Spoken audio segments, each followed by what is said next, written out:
Good afternoon, everyone, and thanks again. We are absolutely delighted to be here.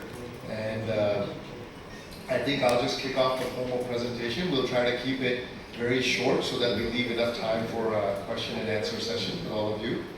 I'll spend a couple of minutes just talking about the business at a glance today, and then I'm going to have my colleagues Namita and Samir join to talk about different parts of the business. So if you look at Emcure today, our last fiscal year, we lost my presentation. Our FY24 revenues ended at 6,658 crores, 6,658. Our business mix, we have 48% of our business comes from the Indian market, which is of course our largest and most important market. And the balance 52% of the business is from various other international markets where we operate.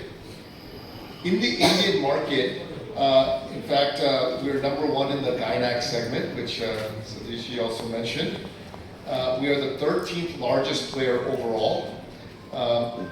16 of our top 20 brands that we sell in India are featuring in the top 3 in their respective segments. And as you would know, India is a very fragmented market with more than 300 organized companies operating. So to have our leading brands be in the top 3 is really very satisfying and is proof that it's a good quality product at an affordable price that we're offering to the patients. Our performance over the last 4 years, if you look at AIOCD numbers against the industry, we've been growing by a factor of 1.2x the industry. Turning over to some of the international performance, we operate in more than 70 countries across the globe. If you look at the further split of that, 21% of our business comes from the European region.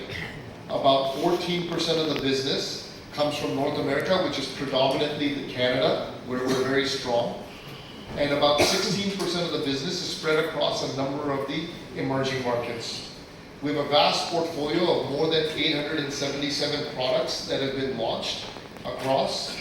If you look at the financial snapshot, over the last 12 to 15 months, we have been in steady investment mode, gearing up for future growth.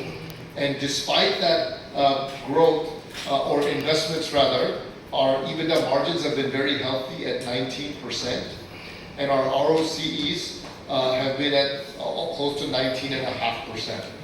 We also, being a science and technology-driven organization, with a number of the products and platforms that Satishi highlighted, continue to invest in R&D. We spent about 4.7% of our sales on R&D last year. And again, just to reiterate, last 12 to 15 months in our India business, we have added more than 1,000 field force to have further reach and penetration across parts of India, as well as enter into a couple of important new therapy segments.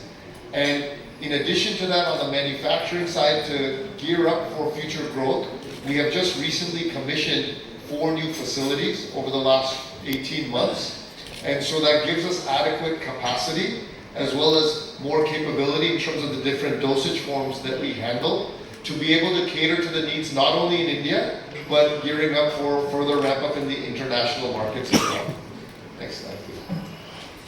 So, just to summarize, and I'm going to have Namita and Samir talk about each of the respective segments, but we're very uniquely and well placed in the Indian domestic market, which continues to grow very healthy. We have very strong and demonstrated capabilities in building big brands in the Indian context. We have a very large, diversified, and fast-growing product portfolio, as I mentioned, in the international businesses that Samir will talk about.